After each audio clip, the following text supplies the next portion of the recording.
ওরা দুনিয়াবি এলেম শিখেছে, আমাদের এলেম নেন ছেলেরা ওই নিয়ে লেগে গেল। এ যদি মরে যায় কোথায় যাবে? আর এ যদি মরে যায় কোথায় যাবে? কথা বোঝা গেল? আর একটা বিষয় হলো, নবী বললেন আরেকজনের আযাব হচ্ছে কেন? ওর আযাব হচ্ছে ও পাক হওয়ার ব্যাপারে গুরুত্ব দিত না, পাক হওয়ার ব্যাপারে গুরুত্ব দিত না। ভাইরা বাবাজিরা, পাক হওয়ার ব্যাপারে গুরুত্ব দিত না। আমাদের মেয়েদের মধ্যে এখনো ভুল ধারণা আছে, ওরা মাসিক শেষ হয়ে গেলে, মানে নেফাস শেষ হয়ে গেলে, পাক হয়ে গেলে ওরা গাধবে আর খাবে, আর ওরা বলবে এখন নামাজ পড়া চলবে না। কেন? বলে এখন কাদা মাখিনি বা সাবান মাখিনি। যা বাবা, ১,৫০০ বছর হয়ে গেল, ওরা কাদা মাখবে তবে পাক। তো তোর পাক হয়ে গেছে তো, কথা বুঝাচ্ছেন না? ওর কবরে আযাব হবে, ওই মেয়ে ছেলে মারা গেলে ওর কবরে আযাব হবে।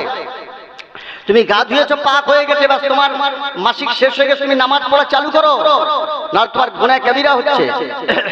ও ভাইরা বাবাজিরা, যেসব ছেলেরা স্বপ্ন দোষ হবে, একটা নামাজ কাজা হওয়ার আগে তাকে গোসল করতে হবে। স্বামী স্ত্রী মিলন হলে একটা নামাজ কাজা হওয়ার আগে তাকে গোসল করতে হবে। এই গোসল করাটা হলো ফরজ কাজ। পেচ্ছাপ করে পানি নিতে হবে, পায়খানা করে ভালো করে পরিষ্কার হতে হবে, জাগা যাবার আগে দোয়া পড়তে হবে, বের হয়ে দোয়া পড়তে হবে। ভাইরা বাবাজিরা, এই পাক হওয়ার ব্যাপারে কতটা আমরা গুরুত্ব দিলাম, আমাদের ছেলে মেয়েরা কতটা গুরুত্ব দিল।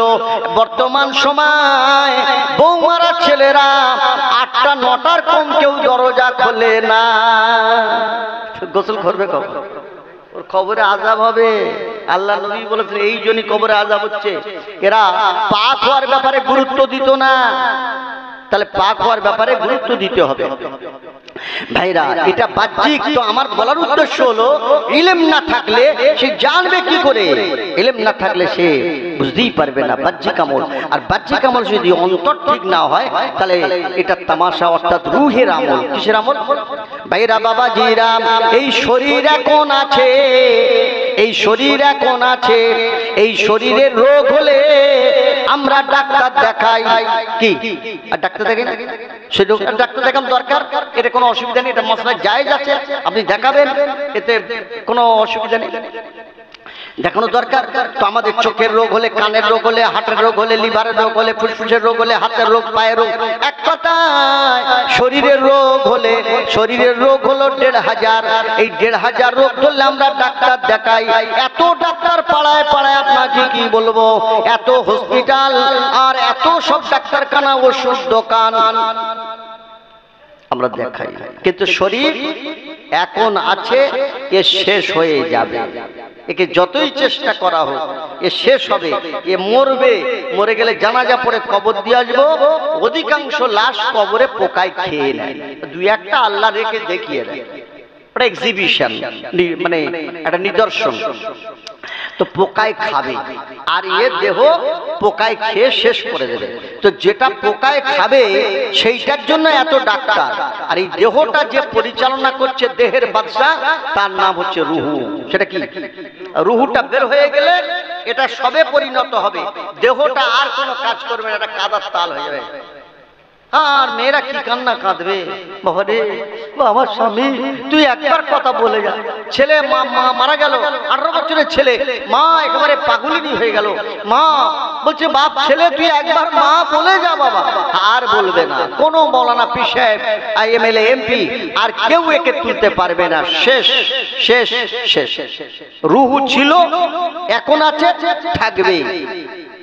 ও ভাইরা বাবাজিরা, সেই রুহের রোগ হয়, ২,৫০০ রোগ আছে, কিন্তু ওই রুহের রোগের জন্য আমরা ট্রিটমেন্ট করি না, আমরা ট্রিটমেন্ট করি না। কথা বুঝে গেল? আল্লাহ নবী, দয়ার নবী বললেন, আল্লাহ পাক তোমার অন্তরকে দেখে, তোমার অন্তরকে দেখে। আপনার আমার মুজাদ্দিদে জামান অন্তর কি কি আমল আমি ঠিক বোঝাতে পারছি না আপনাদের। একটা এক্সাম্পল বললে আপনারা ইনশাআল্লাহ বুঝে যাবেন, কারণ আপনারা ওয়াজ শোনা মানুষ। আপনার আমার মুজাদ্দিদে জামান আমিরে শরিয়াত, আপনার আমার মুজাদ্দিদুজ জামান দাদা হুজুর কিবলা রাহমাতুল্লাহ আলাইহি বাড়ি থেকে জলসায় যাবেন বলে বের হলেন। আমি নিজে জীবনীতে ঘটনাটা পড়েছি, আমি নিজে পড়েছি। বের হলেন, কিছুক্ষণ পরে বাড়িতে ফিরে এলেন, জলসা গেলেন না। বাড়িতে আহলিয়ারা জিজ্ঞাসা করছেন, আম্মাজিরা জিজ্ঞাসা করছেন, আপনি যে জলসায় বের হয়ে গেলেন, আপনি ফিরে এলেন কেন? কি অসুবিধা হলো আপনার? হুজুর আমার বলেন, আজ আর জলসায় যাওয়া হলো না, আজ আর জলসায় যাওয়া হলো না। কেন জলসায় যাওয়া হলো না? বললো, যখন আমি বের হয়েছি আমার মনের মধ্যে এই কথাটা এসে গিয়েছিল, আজ একটা বড় জলসায় যাচ্ছি, অনেক টাকা পয়সা নজরানা মিলবে।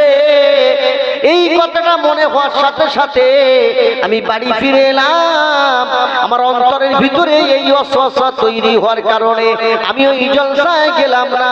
আমি তো জলসায় যাব মানুষকে দিনের কথা বলার জন্য, আমি তো মানুষকে আল্লাহর সাথে বন্ধুত্ব করাবার জন্য যাব, আমি তো ইলম শেখাবার জন্য যাব, আমি তো টাকার জন্য নয়। আল্লাহ পাক আমাকে ইলম দিয়েছে, ইলমের দৌলত। আল্লাহ পাক বড় রহমানুর রহিম দয়ালু, তার বিশাল ভান্ডার আছে, আমার কিসের অভাব আছে? তাই আমি ফিরে এলাম। অন্তরে ব্যারাম বোঝা গেল, খালি মনের মধ্যে হলো। হুজুর ফিরে এলেন কেন? যে টাকার কথা মনে এসে গেল। কি ভাইরা, এখন তো টাকার জন্য মারামারি হয়। কি তো কে জলসা দিতে বলে, যা গরু বিক্রি করে টাকা নিয়ে। বুঝলেন না ভাইরা? আল্লাহ পাক আমাদের হেফাজত করুন, আর জলসা খরচাও আমরা করি। ও ভাইরা বাবাজিরা, মাশাআল্লাহ, খুব ভালো কথা। আপনারা জলসা দিন, জলসা করুন, আলেম ওলামাদের হাদিয়া দেবেন, নজরানা দেবেন, ভালো কথা, এটা খারাপ নয়। কিন্তু ইলম তো আপনাদের শিখতে হবে, শিখতে হবে।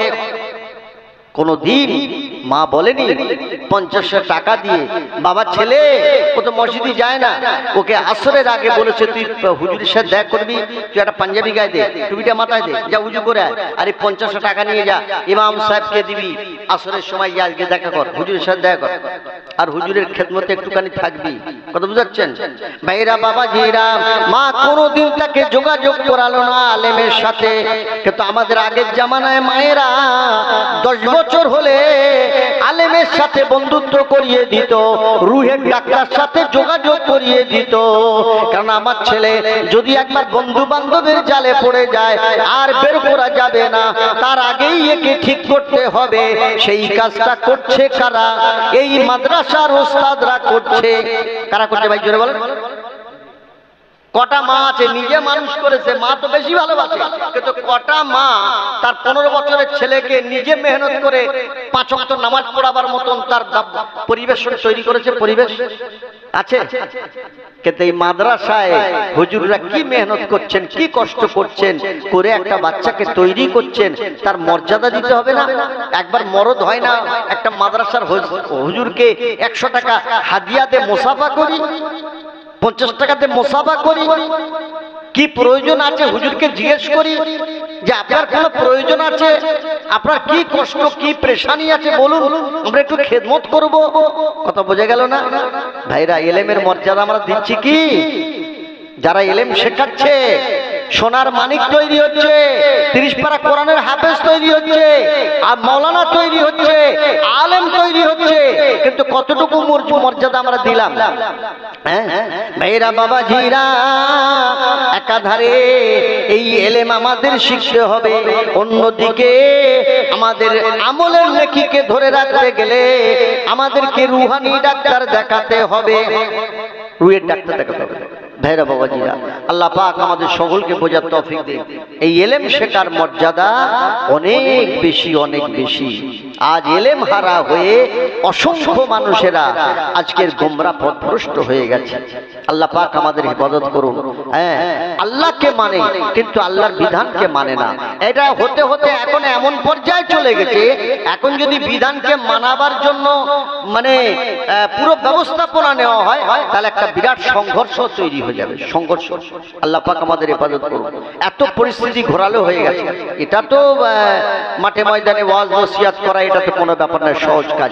কিন্তু যখন অন্যায়টা পাড়ায় হচ্ছে, সেই অন্যায়টাকে প্রতিরোধ করতে গেলে, অন্যায়টাকে বাধা দিতে গেলে, যখন দেখবেন পরিস্থিতি কি হয়, হ্যাঁ, ও কতটা মানে সাংঘাতিক জায়গায় চলে গেছে। আল্লাহ পাক হেফাজত করুন। অথচ মদিনার মসজিদে নববীতে হঠাৎ ওহী নাজিল হয়ে গেল। আল্লাহ নবীর উপর ওহী নাজিল হলো। মসজিদে নববীতে আমার নবী ওয়াজ করলেন, মদ আর খাওয়া চলবে না, মদ নিষেধ হয়ে গেল, মদ বারণ হয়ে গেল। ইন্নামাল খামরু ওয়াল মাইসিরু ওয়াল আজলামু রিজসুম মিন আমালি শাইতান। সাহাবীরা যেতে যেতে একটা মদের দোকান দেখতে পেল। এই সাহাবী অনেক দূরে মদিনার মসজিদে, এই সাহাবী, মদ তো হারাম হয়ে গেছে। মদ কি হয়ে গেছে ভাই, জোরে বলুন। হারাম বলার সাথে সাথে সেই সাহাবী সব কলসি মদের ডাব্বাগুলো সব ভেঙে দিল, উল্টে দিল, সব একেবারে নেস্তে নাবুদ করে দিল।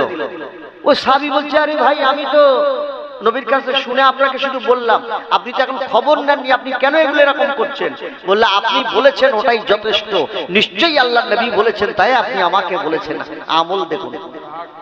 আর এখন যদি মুসলমান মদের ঠেক খুলে বসে, ওকে তুলতে গেলে কটা মারার হবে তার ঠিক নেই। কথা বোঝা গেল না ভাইরা বাবাজিরা? কি পরিস্থিতি দাঁড়িয়েছে, ঘোরালো।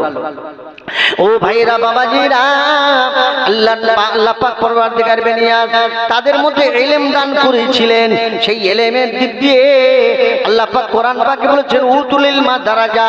আবার বলেছেন, ইন্নামা ইয়াখশাল্লাহা মিন ইবাদিহিল উলামা। আল্লাহ পাক পরওয়ারদিগার বেনিয়াজ যাদের মধ্যে ইলম দিয়েছেন, তাদের মধ্যে আল্লাহ পাক খোদার ভয় ঢেলে দিয়েছেন। হ্যাঁ, তাদেরকে এত মর্যাদা দিয়েছেন। তাহলে আমাদের যখন ইলম হাসিল হয়ে যাবে, আমরা জানবে এটা কেউটো সাপ, তখন কেউটো সাপ জানলে কেউ আর তার গায়ে হাত দিতে যাবে না। কিন্তু এখন আমরা বুঝতে পারছি না যে আমাদের জন্য কত সাংঘাতিক একটা সময় আমাদের জন্য রয়েছে। কোরআন তো আল্লাহ নাজিল করেছেন কিসের জন্য? শান্তি আর মুক্তির জন্য। শান্তি আর মুক্তি, দুনিয়ায় শান্তি, আখিরাতে মুক্তির জন্য আল্লাহ পাক 30 পারা কোরআন নাজিল করেছেন। দুনিয়ায় শান্তি, আখিরাতে মুক্তি। আমার নবী পাক সাল্লাল্লাহু আলাইহি সাল্লাম 30 পারা কোরআনের তাফসীর করে সাহাবায়ে কেরামদের বোঝালেন। ভাইরা, সহিহ বুখারীর মধ্যে বিভিন্ন সূরা তাফসীর দেওয়া আছে। এইভাবে বিভিন্ন হাদিসের মধ্যে কোরআনের তাফসীর করা হয়েছে। সাহাবায়ে কেরামরা 10টা করে আয়াত পড়তেন, আর 10টা করে আয়াত পড়ে তার আমলটা চালু করে দিতেন। আবার 10টা আয়াত পড়তেন, আবার তার আমলটা চালু করতেন। এইভাবে তারা ইলমের প্রতি এত গুরুত্ব দিতেন। ইলম শিখতে শিখতে মদিনার মসজিদে আমার রাসূলুল্লাহর দরবারে সাহাবীরা ইলম শেখার জন্য দলিজে পড়ে থাকতেন। তাদের নাম হয়ে গেল আহলে সুফা। তারা ইলম শেখার জন্য পড়ে থাকতেন, খাওয়া না হলেও তারা ইলম শেখার জন্য পড়ে থাকতো। জোরে বলুন সুবহানাল্লাহ, জোরে বলেন নারে তাকবীর, নারে তাকবীর। সিলসিলায়ে মুজাদ্দিদ জামান বলুন জিন্দাবাদ। আল্লাহকে মানবে, কিন্তু ইলম না থাকলে আল্লাহর বিধানকে মানতে পারবে না। বুঝলেন ভাইরা বাবাজিরা? বহুকাল আগের কথা, এক ধনী ব্যক্তি একটা বিরাট বিল্ডিং তৈরি করলো, একটা অট্টালিকা তৈরি করলো। সেই অট্টালিকা তৈরি করে ওই ধনী ব্যক্তিটা সেই অট্টালিকায় এবারে আপনার বলে যে উদ্বোধন করবেন। তো উদ্বোধন করার সময় যখন সেই বিল্ডিং এ সে গেল, গিয়ে দেখলো যে পাশে একটা ঝুপড়ি আছে, পাশে একটা গরিব মানুষের ঝুপড়ি, হ্যাঁ, চালা ঘর। তখন বললেন যে, এই আমার সঙ্গী সাথীরা, এই চালা ঘরকে ভেঙে দাও, একে নষ্ট করে দাও। তো চালা ঘরটা ভেঙে দেওয়া হলো, নষ্ট করে দেওয়া হলো। এবারে বুড়ি এসে দেখছে যে তার চালা ঘরটা একেবারে শেষ করে দিয়েছে, নষ্ট করে দিয়েছে। বুড়ি বললো, এটা কি ব্যাপার হলো? বলো, তুমি জানো না এখানে একটা বিরাট ফ্ল্যাট বাড়ি তৈরি করা হয়েছে, তোমার বাড়ি এখানে থাকাতে চলবে না, এটা একটা অসম্মানের ব্যাপার, এটা মানে অনেক অপমানের কাজ, তা আমরা সেই জন্য ভেঙে দিয়েছি। বুড়ি হায় হায় করতে লাগলো। বুড়ির বিশ্বাস দেখুন, সে কাজের বুড়ি। ও ভাইরা বাবাজিরা, বুড়ি বলতে লাগলেন, আল্লাহ আল্লাহ, আমি তো ছিলাম না, আপনি কিন্তু ছিলেন, আমি তো ছিলাম না, আপনি কিন্তু ছিলেন। আল্লাহকে কিরকম বিশ্বাস করে দেখুন, আল্লাহ কিরকম বিশ্বাস করে। আর আমরা যখন নামাজ পড়তে যাই মসজিদে, আমাদের জওয়ান ছেলেরা, হুজুর আসছেন নাকি, জন ছেলেরা কি করে, গাঁটের ওপরে কাপড়টা তুলে নেয়। কোথায় কাপড়টা তুলে নেয় ভাই? গাঁটের ওপরে তুলে নেয়। আর যখন মসজিদের বাইরে বেরোয় আবার দেখবেন কাপড় নামতে নামতে গাঁটের নিচে নেমে গেল। ওরা মনে করলে আল্লাহ মসজিদে দেখাবে, স্যার মসজিদের বাইরে গেলে আর দেখা পাবে না। কি হ্যাঁ, তো আল্লাহ পাক আমাদের বোঝার তৌফিক দান করে। প্যারা ভাইরা, কিন্তু দুঃখের কথা কি বলবো, ইলমে জাহির ইলমে বাতিন কোনোটাই আমরা গুরুত্ব দিয়ে শেখার চেষ্টা করছি না, অথচ আমরা শেখার জায়গা পেয়ে গেলাম, ওস্তাদ পেয়ে গেলাম, কিন্তু ওস্তাদের কাছে আমরা সময় দিচ্ছি না। তো বুড়ি কি বললেন? বুড়ি বলতে লাগলেন, আল্লাহ আমি ছিলাম না, আপনি তো ছিলেন। বুড়ি আরো বলতে লাগলেন, আল্লাহ আমার তো বাধা দেওয়ার কোনো ক্ষমতা নেই, কিন্তু আপনার কাছে আপনার সাথে মোকাবেলা করার কোনো শক্তিও নেই। আপনি বাধা দিতে পারেন, আপনার মোকাবেলা করার কোনো শক্তি নেই। আল্লাহ আল্লাহ আমি বুড়ি মানুষ, আমার ঘরটা ভেঙে দিল, আপনি দেখেছেন আমার ঘরটা ভেঙে দিয়েছে, তাহলে কেন আমার ঘরটা রক্ষা হলো না? বুড়ি হাউ হাউ করে কাঁদতে লাগলো, ঝরঝর ঝরঝর করে তার চোখ দিয়ে পানি পড়তে লাগলো। বুড়ি বিশ্বাস করে যে নিশ্চয়ই আল্লাহ পাক বড় ক্ষমতাশীল, বড় ক্ষমতাশীল। ভাইরা বাবাজিরা, বিশ্বাস করে যে আমি যা বলছি আমার আল্লাহ শুনতে পাচ্ছেন, বিশ্বাস করে ঘটনা ঘটেছে আল্লাহ দেখেছেন, সব ঘটনা দেখেছেন। কেউ যদি বিশ্বাস করে সে মদ খাবে, সে ব্যভিচার করতে পারবে, সে মার্ডার করতে পারবে? আচ্ছা, তো আল্লাহ পাক পরওয়ারদিগার বেরিজ আমাদের বোঝার তৌফিক দান করুন। এই জন্য দরকার হচ্ছে রুহের ডাক্তার দেখাতে হবে, আপনাকে রুহের চিকিৎসা করতে হবে। ভাইরা বাবাজিরা, ওই বুড়ি মানুষ যখন এই কথা বলতে লাগলেন, তার দোয়াটা আল্লাহর দরবারে কবুল হয়ে গেল, আল্লাহর দরবারে কবুল হয়ে গেল। আল্লাহ পাক কিছু ফেরেশতা পাঠালেন, ও ফেরেশতারা যাও তোমরা ভূমিকম্প চালু করিয়ে দাও, এমন ভূমিকম্প করিয়ে দাও ওই বিল্ডিং এর ভিতরে যারা আছে, আর বিল্ডিং এর ভিতরে যারা আছে, আর বিল্ডিং সমেত একেবারে যেন হুড়মুড় করে ভেঙে পড়ে চুরমার হয়ে যায়, আর যে কজনের ভিতরে আছে সবই একসাথে শেষ হয়ে যায়। মেয়েরা বাবাজিরা, জমির নড়তে লেগে গেল, ভূমিকম্প চালু হয়ে গেল।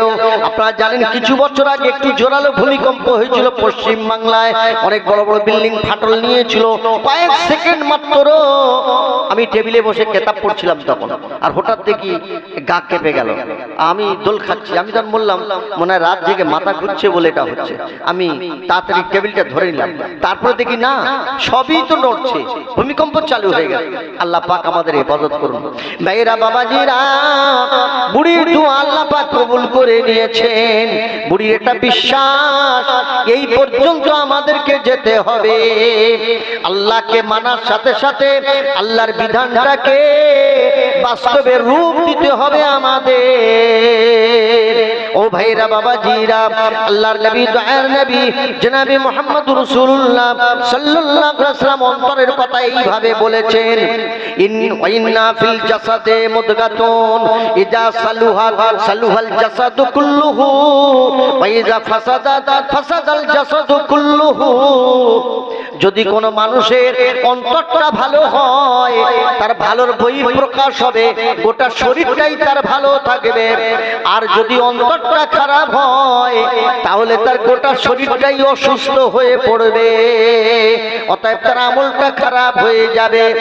অন্তর খারাপ হলে, অন্তরে ব্যারাম, অন্তরের ভিতরে হিংসা থাকলে আমলকে পুরো নষ্ট করে দেয়, শেষ করে দেয়। হিংসা, বিদ্বেষ, অহংকার, হ্যাঁ, মানুষের প্রতি হিংসা করা, কারোর সম্মান দেখে, কারোর ইজ্জত দেখে, কারোর শান ও মর্যাদা দেখে হিংসা করা। বরঞ্চ শুকরিয়া করতে হবে যে আল্লাহ এনাদের এত মর্যাদা, এত শান, এটা আমার আল্লাহরই নিয়ামত।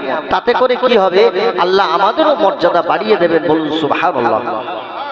প্যারা ভাইরা বাবাজিরা, একটু ধ্যান দিন, এবারে সময় দিন ইলম শেখার জন্য।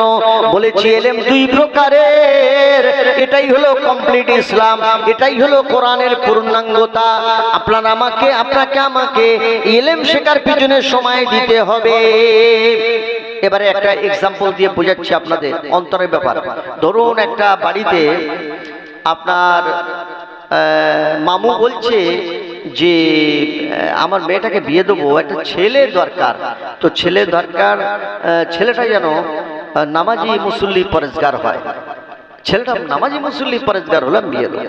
অথবা মানে ছেলের পক্ষ বলছে যে একটা ভালো ছেলে পেলে আর নামাজি মুসল্লি মেয়ে পেলে আমার ছেলের সঙ্গে বিয়ে দেবো, এ কথা বলছে। মেয়েটা শুনে নিল, শুনে নিয়ে তাদের আত্মীয় মেয়ে ছেলে, এবারে যখন সে মামাতো ভাই সে গেল তাদের বাড়িতে, তখন কি করছে, সে মেয়েটা একেবারে উজু করে আর নামাজের চোট কি, কোরআন তেলাওয়াত কি, ঘুমটা ঘামটি দিয়ে তো মামাতো ভাই জিজ্ঞেস করছে, ধরুন মেয়েটার নাম হাসিনা, ধরে নি, তো বলছে হাসিনা কোথায়? বল বাবা সে তো এখন নামাজ পড়ছে। বলবো অনেকক্ষণ হয়ে গেল, ও যখন নামাজে দাঁড়াবে ওরকম নামাজ, কিন্তু সে শুনে নিয়েছে যে একটা নামাজি ছেলের সাথে ওর বাপ বলেছে বিয়ে দেবে, সে নামাজের যা ঢং দেখাচ্ছে তার ঢঙেই অস্থির। কি বলেছে না, এখন কটা নেকি হলো, যেরকম কত নেকি পেলো? আর নামাজটা আল্লাহর জন্য হলো না বিয়ের জন্য হলো? কোনটা? ওর নেকি হলো কি? ওর নেকি হলো না। এর কারণ হলো ওর অন্তরে বিড়াল মরা পড়ে আছে, তার মানে কুয়ায় একটা কুকুর মরা ফেলে রেখে আর পানি যত তুলুন ও পরিষ্কার হবে না, ওকে আগে ওই মরা জন্তুটাকে আগে তুলতে হবে। তো অন্তরের ভিতরে ব্যারাম ঢুকে আছে, ওটাকে বের করতে হবে। ওটা যদি না বের করা হয় তাহলে আপনার আমলের নেকি বরবাদ করে দেবে, শেষ করে দেবে। এটা অন্তরের দোষ। আল্লাহ নবী সাল্লাল্লাহু আলাইহি ওয়াসাল্লাম বলেছেন আল কাতিলু ওয়াল মাকতুলু কিলাহুমা ফিন্নার। আল্লাহ নবী বলেন আখিরি জামানায় মুসলমানকে খুন করবে আর দুজনেই জাহান্নামে যাবে। কাতালকারী জাহান্নামে যাবে, যে খুন হয়েছে সে জাহান্নামে যাবে, যে খুন করেছে সেও জাহান্নামে যাবে, দুজনেই জাহান্নামে যাবে। তো সাহাবীরা জিজ্ঞাসা করলেন ইয়া রাসূলুল্লাহ হাবিবাল্লাহ, যে খুন করেছে ও জাহান্নামে যাবে, কিন্তু যে খুন হয়েছে ও জাহান্নামে যাবে কেন? আল্লাহর নবী বললেন ওদের দুজনের একই জিনিস নিয়ে ওরা লড়াই করছিল, তার ভিতরে দিন ছিল না, তার ভিতরে ধর্মের কোনো ব্যাপার ছিল না, আল্লাহ রাসূলের কোনো ব্যাপার ছিল না। ওই বিষয়ে ওরা দুজন কম্পিটিশন করছিল, আর করতে করতে ও মার্ডার হয়ে গেছে। কিন্তু ও সুযোগে ছিল, ওকে করার জন্য সুযোগে ছিল, কিন্তু বেগতিক হয়ে গেছে, বেকায়দা হয়ে ও মার্ডার হয়ে গেছে। তাহলে ও মার্ডার হলো, ও জাহান্নামে গেল কিসের দোষে? জোরে বলুন, কিসের দোষে? ও তো মার্ডার করেনি, ও গেল কি করে জাহান্নামে? আর জোরে বলেন কিসের দোষে? অন্তরের দোষ। ওর অন্তরে ব্যারাম ছিল, সুযোগ পেলে ওকে ঘায়েল করত। নবী বললেন সুযোগ পেলে ওকে খুন করে দিত। এই অন্তরে এই কথাটা থাকার জন্য জাহান্নামে চলে গেল, অন্তরের অসুখ। ভাইরা, এটা সারাতে গেলে আপনাকে আমাকে রুহানি ডাক্তার দেখাতে হবে, আপনাকে আমাকে আলেমে হাক্কানীদের কাছে বসতে হবে। আর দুনিয়াবি কালেমের কথা, ইলমের কথা যেটা বললাম যে ইলম শিখতে হবে, ইবাদত করতে গেলে ইলম শিখতে হবে। কারণ ইবাদত সঠিক হওয়া না হওয়া সেটা আপনার ওই ইলম না শিখলে আপনি ইবাদতটাকে সহি করাতে পারবে না। এবার কবুল হওয়া না হওয়া সেটা আল্লাহর হাতে। এবার কবুল হওয়া না হওয়া সেটা আপনার আন্তরিকতার উপরে নির্ভর করবে, আপনি কি উদ্দেশ্যে কাজটা করছেন। এই উদ্দেশ্যে কাজটা করতে, আমি আমার বাড়িতে একটা জিকিরের মজলিস করছি, আমার উদ্দেশ্য কেউ তো চেনে না আর কেউ তো আমাকে বোঝে না, যা একটা জিকিরের মজলিস করে নেয়, দুয়ারি বিরানি যাবে, কিন্তু লোক তো জেনে যাবে যে একটা মহাশয়ের বাড়ি গেলাম, আল্লাহ করে খানা বিনা খেয়ে করে সব লোক জেনে গেল মৌলানা আব্দুল সালাম সাহেব তার বাড়িতে। তো একটা কৌশল করলাম কি, আয় ভাই আমার জায়গাটা রিক্সাতে হেঁকে দিলাম চারদিকে, মৌলানা আব্দুল সালাম সাহেবের বাড়ি জিকির হবে, আপনারা সব দলে দলে যোগদান করিবেন, তাবারুকের ব্যবস্থা থাকিবে। কি খাওয়া দাওয়া খুব জোর হলো, জেকের তো সে কি তোর ভাই জেকের আল্লাহ আল্লাহ ইল্লাল্লাহ খুব। নেকি কটা হলো? এ ভাই নেকি কটা হলো? উদ্দেশ্য কি ছিল? আর উদ্দেশ্য কি ছিল? প্রচার। উদ্দেশ্য কি ছিল? নাম ফাটানো উদ্দেশ্য ছিল, আল্লাহকে রাজি করা উদ্দেশ্য ছিল না, আল্লাহকে রাজি করা উদ্দেশ্য ছিল না, যার কারণে আমলটা বেকারের খাতায় চলে গেছে। একে বলে লৌকিকতা বা লোক শোনানো। এই উদ্দেশ্য যদি থাকে তার আমলটা বেকার হয়ে গেলে, এমনকি নবী বলেছেন এটা এমনকি শিরকের স্তরে, তার সমস্ত আমলই বাতিল হয়ে যাবে, বরবাদ হয়ে যাবে, শেষ হয়ে যাবে। প্যারা ভাইরা বাবাজিরা, তাই আর দেরি নয়, সময় যা নষ্ট হয়ে গেছে, যা হবার হয়ে গিয়েছে, আর দেরি করা যাবে না। এবারে আমাদেরকে ইলম শিখতে হবে। কোন আলেমের কাছে যখন আপনি ইলম শেখার জন্য বাড়িতে বের হবেন, আমি গিয়ে আজকের আল্লাহকে হাসিল করার জন্য, আল্লাহ রাসূলকে চেনার জন্য আমি ইলম শিখতে যাচ্ছি। আল্লাহ নবী বলেছেন, মান আহাব্বা সুন্নতি ফাকাদ আহাব্বানি ওয়া মান আহাব্বানি কানা মাই ফিল জান্নাহ। আমার ভালোবাসা হলো আমার সুন্নত পালন হওয়া। মান আহাব্বা সুন্নতি, যে আমার কাজটাকে ভালোবাসে সে আমাকে ভালোবাসলো, যে আমার কাজটাকে ভালোবাসলো সে আমাকে ভালোবাসলো, আর যে আমাকে ভালোবাসলো সে আমার সাথে জান্নাতে থাকবে। তো সুন্নতটা তো আপনাকে জানতে হবে। আর সুন্নত তো জানতে হবে। খাওয়ার মধ্যে কটা সুন্নত, শোয়ার মধ্যে কটা সুন্নাত আপনাকে জানতে হবে, তবে তো সুন্নত পালন করতে পারবেন। বাস নবীর সাথে আপনার মহব্বত হবে, তবে তো জান্নাতে যাবেন। এই জলসায় বসার সুন্নতটা কি, ওটার সুন্নতটা কি, বাড়িতে বের হওয়ার সুন্নতটা কি, বাড়িতে যাওয়ার সুন্নতটা কি, সেই সুন্নতগুলো তো জানতে হবে প্রিয়ারা ভাইরা। তাহলে আপনাকে আমাকে ইলম শিখতে হবে, তবেই আমরা সেই আমলটা জানতে পারবো। এবার আমলের পদ্ধতিটা কি সেটা বললাম, যে আমল দুই প্রকার। এবার আমলটাকে সহি করবেন সেটা আলাদা গল্প, কিন্তু আমলটা করতে গেলে প্রথম আপনাকে ইলম শিখতে হবে। তাহলে ইনশাআল্লাহ ইলম শিখবো তো ইনশাআল্লাহ। ইনশাআল্লাহ আল্লাহ পাক আমাদের সকলকে ইলম শেখার তৌফিক দান করুন। প্যারা ভাইরা বাবাজিরা, আল্লাহ পাক আমাদের সকলকে বোঝার তৌফিক দান। আমার একটা পর্যন্ত টাইম ছিল, 1:10 হয়ে গেছে। আসুন একটু সালাম করে নিই, এবারে হুজুর কেবলা এসে যাবেন। নারে তাকবীর।